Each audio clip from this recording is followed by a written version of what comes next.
아멘. 네, 거기까지 보겠습니다. 사람들은 미련하고 어리석다 이렇게 말하지만 하나님은 거룩하다 말하는 태도와 행동이 있습니다. 미국이 전 세계를 대상으로 관세를 퍼붓고 있습니다. 왜 그러냐? 절대로 이제 손해보지 않겠다 그런 뜻입니다. 예전에는 이제 강력한 나라의 힘과 능력, 군사력, 돈 다 충만하니까 유럽도 도와주고 대한민국도 도와주고 다 그랬지만 지금은 빚이 너무 많아요. 재정 적자도 심하고 무역 적자도 심하고 인플레이션도 올라가고 나도 죽겠으니까 같이 죽자 그런 뜻인지 캐나다에게도 고율의 관세를 부과한다는 것은 이제 바보처럼 퍼주어서는 안 되겠다 그런 거죠. 세상은 이러한 것이 지혜롭다 이야기할 수도 있고 당연하다 이야기할 수도 있지만은 그래서 이렇게 똑똑한 일들 더 똑똑해져서 남에게 나의 짐을 얹히고 나는 편안하고 행복하게 살아야겠다 애쓰고 힘쓰고 살아가는 것이 세상의 모습입니다. 그래서 누구든지 세상에 가면 이 속에 밝은 사람을 얼마든지 볼 수가 있고 내가 출세하고 성공하기 위해서는 한치도 양보할 수가 없다. 요만큼도 남의 사정을 봐주지 않는 그러한 세상 속에 살고 있습니다. 그러나 오늘 하나님의 말씀은 파라독스라 그래요. 역설적인 삶을 가르칩니다. 높아지려고 하는 것이 아니라 스스로 낮아져라. 앞서가려고 하는 것이 아니라 양보해라. 우리가 왜 공부하고 왜 돈을 받습니까? 내가 하기 싫은 일을 남에게 시키기 위해서 드라마에서 이걸 본 것 같아요. 하도 공부하라 그러니까 내가 왜 공부하냐고. 네 하기 싫은 걸 옆 사람한테 시키기 위해서는 공부해야 된다고. 아마 그것이 세상의 모습이지만 예수님께서는 섬김을 받기보다는 오히려 섬기라고 가르쳐주고 있지 않습니까? 이와 같이 세상의 지혜와 하나님의 지혜가 다르다고 하는 것입니다. 남보다 더 많이 배워서 더 똑똑해져서 성공하고 출세하라가 세상의 지혜라고 한다면 성경의 지혜는 왼뺨을 치거든 오른뺨을 돌려대라 그렇게 말을 하고 속옷을 달라고 하거든 겉옷까지도 주고 와라. 오리를 가고자 하면 십리를 가져라. 이게 바로 성경의 가르침이잖아요. 이대로 살면 어떻게 됩니까? 아마 세상에서 살지 못할 것 같고 바보 같은 삶이고 네가 뭐가 부족해서 이렇게 살아가냐 이렇게 말을 하지 않겠습니까? 그렇지만 예수님의 가르침을 보면 너희는 세상에서 바보처럼 살아라 그렇게 말씀하시는 것 같아요. 오늘 그런 점에서 성경에서 한 사람을 소개하는데 바보 같은 사람입니다. 그 사람이 누구냐? 보아스다. 신학적으로 보아스는요 예수님의 모습을 많이 보여주고 있어요. 보아스의 모습 속에서 예수님의 모습이 보인다니까요. 그래서 그는 바보처럼 살았지만 거룩한 바보가 된 사람입니다. 첫 번째로 보아스는 순서를 지킬 줄 아는 사람이요. 순서 지키는 것도 바보다. 그래서 예전에 80년대 제가 대학교에 갔는데 서울에 딱 등장을 했죠. 서울에. 여러분 몇 살 때 서울 가보셨습니까? 저는 이제 20살에 18살 하여간 이제 87년도에 고등학교를 졸업하고 서대문에 딱 도착했는데 맨 처음에 보는 것이 정류장이 바로 여기인데 기사 아저씨가 한 10m 더 가. 그러면 사람들이 막 뛰어가서 타려고. 모든 버스가 다 우왕좌왕. 전철을 타는데도 우와 하면서 막 몰려들고 줄 안 섰어요. 80년대만 해도 줄 안 섰어요. 그러다가 제가 일본에 90년대, 92년도 하여간 일본에 가서 전철을 탁 타는데 제 친구가 일본 선교사로 와 이렇게 줄을 탁 쓰고 한쪽으로는 걸어가는 사람 한쪽으로는 그냥 안 걸어갈 사람 이렇게 탁 나누고 뛰는 사람 하나도 없고 아 이게 선진국이라 뭔가 다르구나 그런 생각을 좀 했어요. 제가 2000년대 미국 올 때까지만 해도 그렇게 막 질서 있지는 않았는데 어느 날 한국에 가보니까 일본하고 똑같아졌더라고요. 질서를 잘 지키는 그런 국민이 된 겁니다. 예전에는 나만 빨리 타서 자리 맡으면 그걸로 장땡이었어요. 그게 똑똑했어요. 그래서 그렇게 했는데 거기 그렇게 하다 보니까 다치는 사람이 있고요. 오히려 버스가 더 늦게 가게 되고요. 막 서로 불편해 부딪히고. 근데 질서를 지키니까 모든 사람이 편안하고 그 다음에 안심이 되고 안전하더라.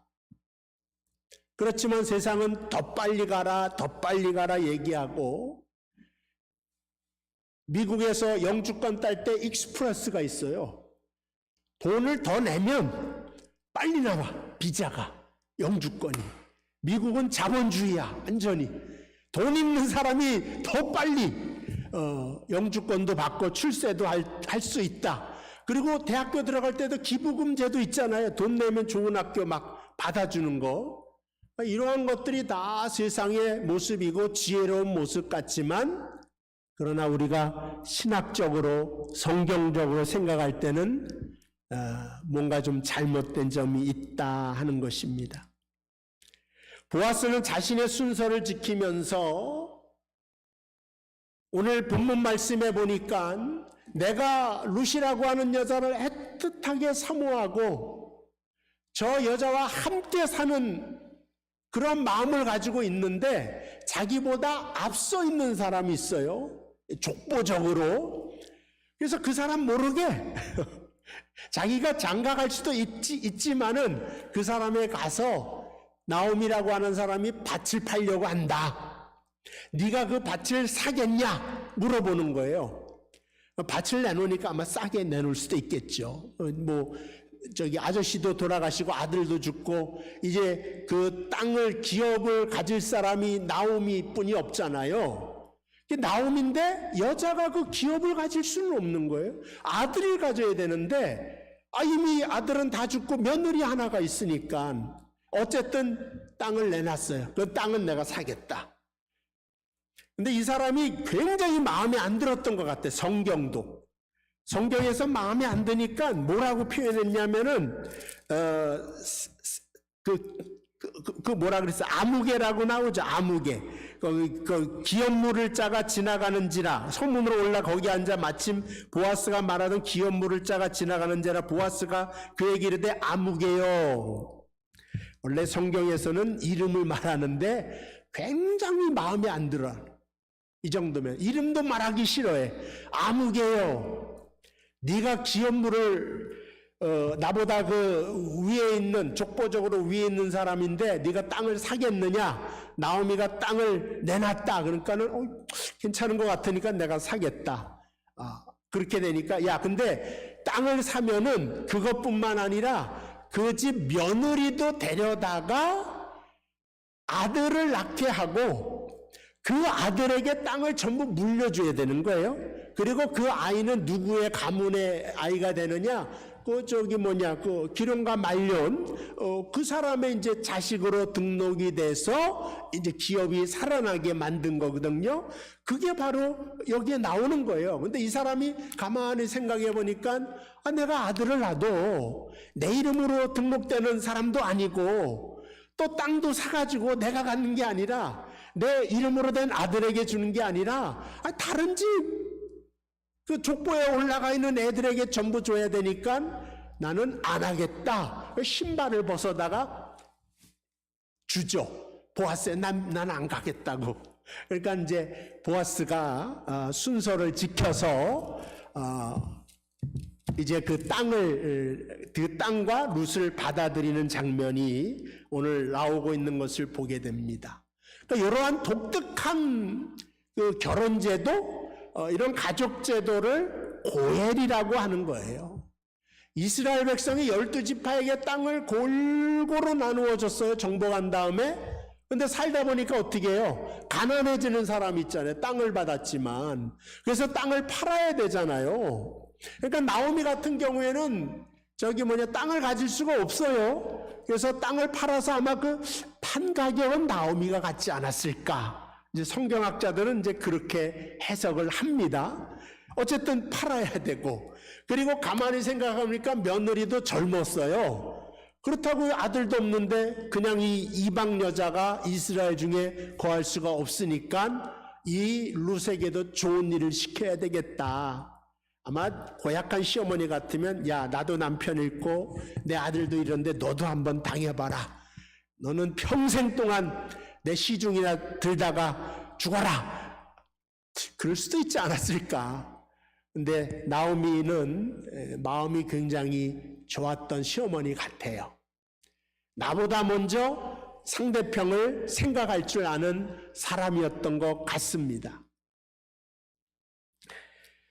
그래서 오늘 땅을 팔기로 하고, 그 다음에 룻이라고 하는 여자도 새로운 남자를 찾기로 결심하게 된 것을 보게 됩니다. 어쨌든 이러한 소식을 듣고 보아스도 한마디로 나는 손해를 볼지라도 이 일을 감당하겠다. 첫 번째가 순서를 지키면서 행하였다고 하는 것입니다. 그러니까 오늘 보아스의 선택은 상대편이 기업을 물으지 않겠다 그래도 보아스는 내가 대신 기업을 물어주겠다. 여기 물르다, 물어줘. 우리 한국말 있죠? 물어줘. 이게 잘 안 되는데 다시 찾아준다는 거죠. 내가 그 땅을 다시 찾아서 너에게 주겠다. 그게 기업 물을 자입니다. 그러니까 땅을 사서 내가 갖는 게 아니라 땅을 사서 도로 너에게 주는 사람. 이게 기업 물을 자고, 하나님이 그러한 제도를 만들어서 이스라엘 가운데 있어서 땅을 팔아먹고 소작농으로 살아가지 않도록 최소한도로 만들어 놓은 장치라고 볼 수가 있는 것입니다. 그러나 이 거룩한 바보는 그것이 분명히 손해되는 일임에도 불구하고 손해와 이익에 따라서 움직이지 않고 결정하지 않고 하나님의 뜻에 따라서 움직이는 사람이 거룩한 바보 같은 사람이다. 오늘날 이 땅을 살아가는 사람의 모습을 보면 참으로 계산이 빠르다는 생각을 합니다. 항상 자기에게 이익이 되는지 손해가 되는지를 생각하면서 결정을 합니다. 자기에게 이익이 되면 선택을 하고, 자기에게 아무런 이익도 안 되면 손해가 된다고 생각하면은 과감하게 버리는 것이 아마 이 아무개와 같은 사람들의 모습이지 않나 하는 그런 생각이 듭니다. 그러니까 보아스는 순서를 지키는 사람이고 손해를 감수할 줄 아는 사람이고, 그런 면에서 볼 때 세상적으로는 바보 같은 사람이지만 하나님에게는 인정받는 사람이었다고 하는 것입니다. 보아스가 그 결정을 했어요.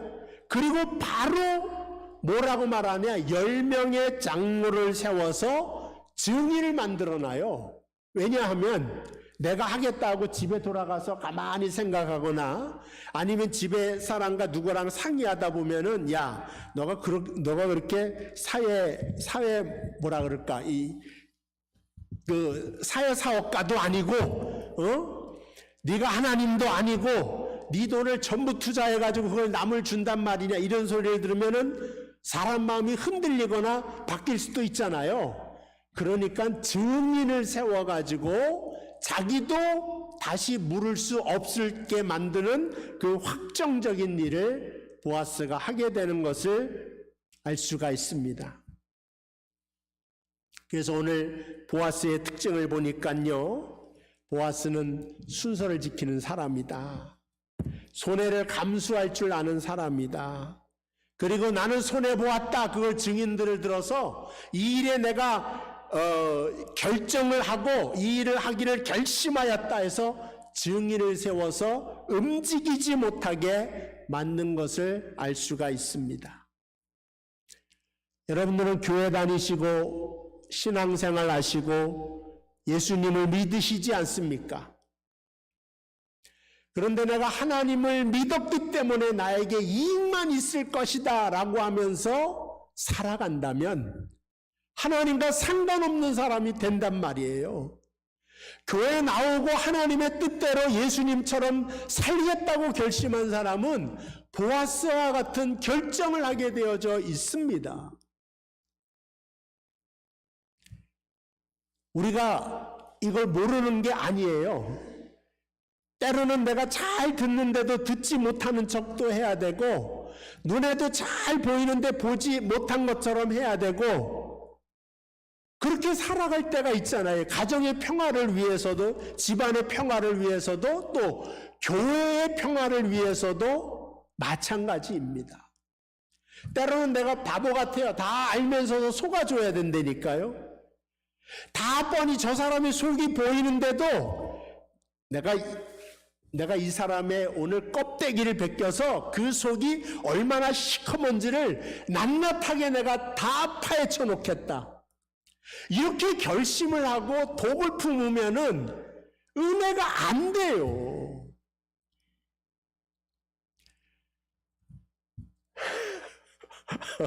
하다못해 시카고에서는 저한테 이르는데, 목사님, 그 권사님 알죠? 권사 알죠? 예, 알죠. 걔가 목사님 이번에 그 결정한 거 마음에 안 들어가지고 내가 두고 보자고 다음 임원회 때는 우리 목사님 바꾸자고 얘기할 거 나한테 그랬다고. 그거를 고발을 해 주시더라고.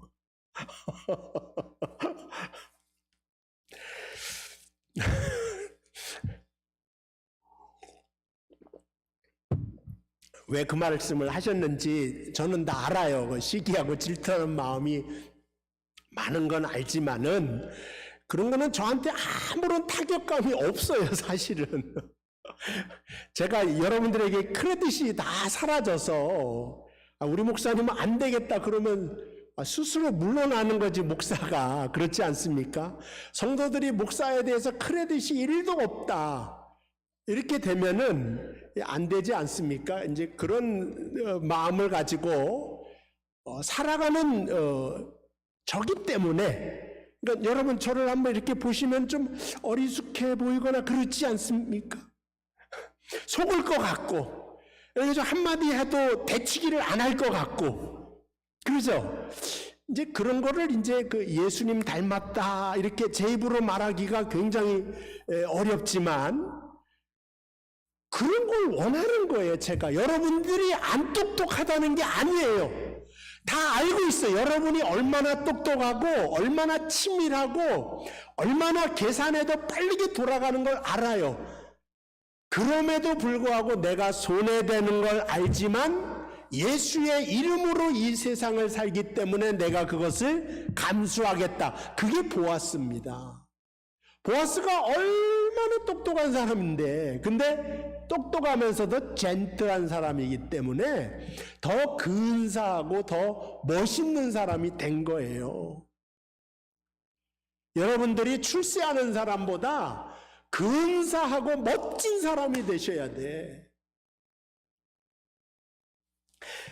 화장품을, 제 얼굴이 좀 훤해 보이지 않나요? 훤할 겁니다, 아마. 제가 거울을 봐도 피부가 엄청 좋아졌어. 비결이 뭐냐? 그동안은 제가 화장품을 하나도 안 발랐어요. 안 발랐다, 화장품을. 1년 다들어도 한 3번인가 4번 이렇게 칠하면 돼요. 그래서 화장품 그 선물로 준 것들이 계속 똑같아가 집사람이 계속 버렸어요. 그러다가 제가 딱 발견한 거지. 비타민 B3가 있어. 비타민 B3. 화장품 회사들이 꼭 이것을 넣어요, 화장품에. 그래서 요 엑기스가 요만한 병에 있어요. 엑기스가 여기에 이제 그 성분을 이렇게 막 하지. 그래서 저도 이제 그 거울을 볼 때마다 아유 이게 페이네 자꾸 이렇게 검버섯도 막 날라 그러고 이걸 어떻게 해결하나 언제까지 젊은 오빠처럼 항상 이렇게 서야지 이게 째글째글해서 목사가 나타나면 맨 뒤에 앉은 분이 안 보이겠지만 맨 앞에 있는 우리 조영 집사 같은 경우는 보면서 마음 아파할 거 아니에요. 우리 목사님 저렇게 폭삭 늙어가시는구나 이렇게 마음 아플 것을 제가 또 마음이 아파해서 바로 요거다. 요걸 한번 사서 발라보자. 그래서 하루에 2번씩 아침 저녁으로 탁탁 바르니까 얼굴이 허해지는 게 번질번질해지더라고요. 비타민 B3입니다. 네, 하여간 제가 잊어버렸다. 이게 주요가 한 게 아닌데 뭐 하다가 여기에 갔을까요? 예, 하여간 그건 다 하고 여러분들이 이렇게 그렇게 살아도 이게 속 없는 사람처럼 살아도 바보, 천치, 죄송합니다. 이런 단어 병신 이런 거 해도 우리 하나님에게는 아무런 영향이 없어요. 진짜 세상에서는 미련하게 보이지만 하나님 나라에서 지혜로운 사람처럼 살아야지. 그것이 바로 하나님께 영광 돌리게 된다. 이렇게 말씀드릴 수가 있습니다. 그래도 안 죽어요. 그래도 안 망합니다. 왜냐하면 여러분들이 어머니를 생각해 보세요. 늘 의리해요. 엄마들은. 딸들은 잘나지도 못했으면서 엄마는 알지도 못하면서 나한테 또 차주시면 또 저 소리. 밥 먹었냐고 또 알지도 못하면서. 하여간 그래서 그런 딸들은 꼭 지 같은 딸을 반드시 낳아야 된다고 저는 생각을 합니다. 우리 집사람이 장모님 보면은 제가 옆집에 살아서 알아요. 밥을 먹여서 돌아다녀. 장모님 한 숟갈만 먹고 학교에 가라고. 그럼 싫다고 살 빼야 된다고. 서목사한테 잘 보여야 된다고. 그러면서 도망 다녀요. 그러더니 지도 이제 딱 딸내미를 낳아보니까 똑같더라. 늘 핍박을 받아. 늘 야단을 맞아. 그래도 이제 부모를 잘못 만나서 제가 저렇게 고생을 한다고. 그래서 그게 의리잖아요. 엄마의 모습을. 그래도 엄마라고 하는 존재는 세상에서 망하지 않고 세월이 지나도 더 그리운 이름. 세상이 각박하면 각박해질수록 자녀들이 저 직업전선에 나아가서 실업을 당할 때도 찾는 게 엄마고요. 병들어도 찾는 게 엄마고요. 하여간 뭐든지 다 엄마를 찾는 것은 왜 그러냐. 그만큼 그 품이 넓고 따뜻하고 거기에 생명이 나타나고 모든 하나님의 은혜와 축복이 그러한 사랑 속에서 나오기 때문에 그런 것입니다. 교회를 보더라도 내 자식을 보는 것처럼 내 옆 사람을 바라보아도 내 자식을 바라보는 것처럼 때로는 그래 내가 의리다. 그게 천국에서 큰 자라고 하는 겁니다. 그게 하나님 나라에서 큰 자라고 하는 것을 우리에게 가르쳐주고 있습니다. 어쩔 땐 대도 없는 오해를 하고 막 달려나와요. 그러면 저도 막 속이 터지잖아요. 한번 저 사람은 왜 저런 오해를 할까? 저 사람의 입장에서 한번 생각해 보면서 이제 이해를 해보는 거지. 이해를. 그러면 내 화도 좀 더 가라앉으면서 평안해지면서 어쨌든 내가 예수 그리스도를 닮아갈 수 있겠다 하는 그런 생각이 듭니다. 이런 거룩한 바보가 되려면요, 욕심이 없어야 돼요. 욕심이 많은 만큼 여러분 마음이 불편해질 거예요, 아마. 욕심이 많은 만큼 내 속에서 불이 일어날 거예요, 아마. 막 불이 일어나던데 저는.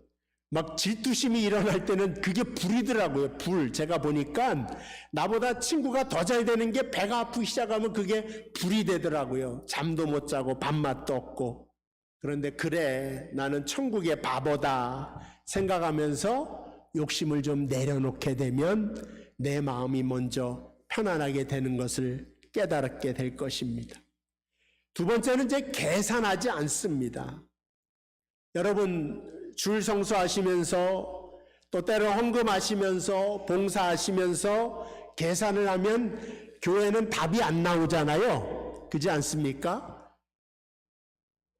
그렇게 여러분들이 사셨으면 하늘나라에서 큰 자가 된다는 거예요.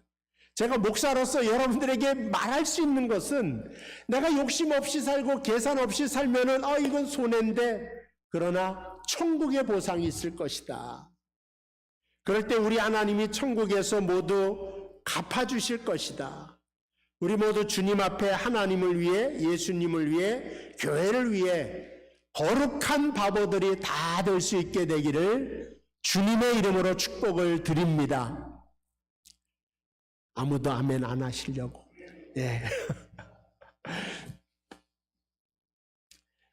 제가 많이 그렇게 사는 것 같은데 그렇게 살지 못한 사람이 몇 사람 있어요. 그 중에 두 사람은 돌아가셔서 제가 어떻게 할 수가 없고, 우리 어머님하고 아버님이 돌아가셔서 제가 은혜를 갚을 도리가 없어. 어떻게 제가 여러분들한테는 내내 거르지만 우리 집사람한테는 이제 큰 소리를 치죠. 이제 그것도 이제 변화를 좀 주려고 해요. 제가 옛날에 처음 우리 집사람은 꼬시태로 돌아가서 무조건 잘해줘야 되겠다. 그래서 오늘도 땅을 파라고 하는 걸 계속 그걸 파서 뭐 하냐고, 미나리를 심어야 된다 그래요. 그래서 집사람이 화낼 줄 알고 아들을 시키려고 그러더라고요. 그래서 내가 파주겠다. 그래서 땅을 파가지고 주일날, 원래 주일날 아무것도 못 시키게 아예 취해복권으로 만들어 놓는데 땅을 파고 미나리를 심고 물을 줬어요. 이게 이제 막 자랄 거야. 나 혼자 안 먹습니다. 필요하신 분은 한 달 후에 주문을 넣으세요. 저한테 돈을 안 받고 제가 미나리를 공급해 드릴게. 잘 자라면 돈을 안 받고. 이게 바보 같지만 마음이 흐뭇해지고 편안해지면서 온갖 면역력이 막 좋아지기도 하고 사람이 근사해진다니까요. 마음이 편안해지면 화장품도 바를 일이 사실은 없어요. 이렇게 얼굴에서 이렇게 빛이 나기 때문에. 물론 제가 아직 이기적인 마음을 다 제거하지 못해서 이 정도로 살고 있지만 더 거룩해져서 좀 손해보시면서, 여러분 똑똑한 거 아니까 꼭 따져가지고 이건데 너는 왜 이러냐, 이렇게 정지하는 삶이 아니라 모르는 것처럼 넘어가기도 하고 바보처럼 포기하기도 하면서, 그러나 우리 하나님은 다 알고 계시다. 하나님께 영광 돌리는 그러한 인생 되기를 주님의 이름으로 축복을 드립니다.